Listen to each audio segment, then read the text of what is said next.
morning, everybody.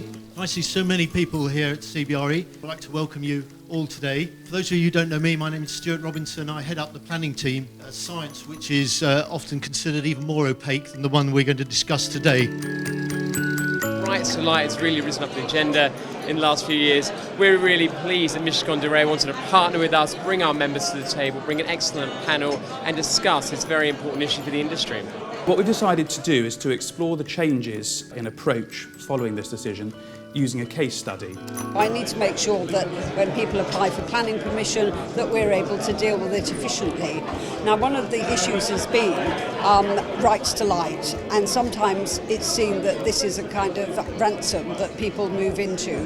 Now, the role of the local authority is not to move into managing people's proper private rights, and so what we've done is we've inserted a policy into our planning documents which means that we will take action, but only after normal legal negotiations have happened between the two conflicting owners. The whole market was extremely worried about the Heaney case in terms of injunction being the order of the day. The court seemed to have moved on from that, going more towards compensation and more towards the conduct of the developers in getting their ground prepared and so on. The problem being that it's still extremely unclear as to what the result will be, and someone somewhere really needs to test the courts to get some further clarity.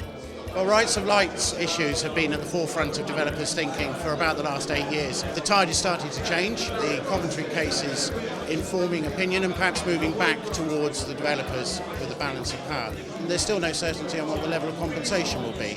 Those are key points for a developer considering a scheme going forwards. But I think there's a number of implications for developers. I think it means in particular they have to think very carefully about how they approach adjoining owners. They need to think very carefully about their conduct in the period before the developer starts, because I think that may be scrutinised very, very carefully by the courts if it were ever to come to court. I would say for developers, this really is very much about a more open approach, rather shying away from rights of light. You should be dealing with them up front, planning to manage them, and avoiding insurance as the default position. It's a combination of negotiation and insurance. For the adjoining owners, they've got to be more open. I expect their behaviour is going to be under more scrutiny than it has done previously. And if they're serious about obtaining a junction, they need to do something about it early, rather than sit on their hands and wait. Post-Coventry and Lawrence, the rights of light insurance is being dealt with more as part of the strategy as opposed to just a solution to deal with risks. Insurers are far more happy now to allow negotiations to occur with the backing of an insurance policy to pick up the pieces if things don't go to plan.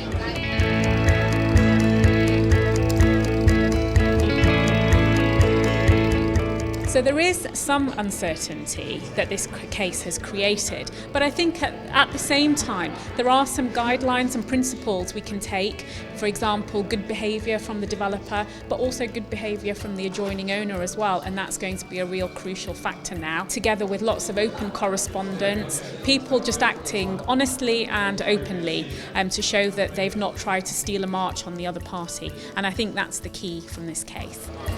I think our job is to give strategic advice when someone comes through our door, be they a developer or be they an adjoining owner of land, so as they can decide what their interests are and how best they can have a strategy around that to protect them.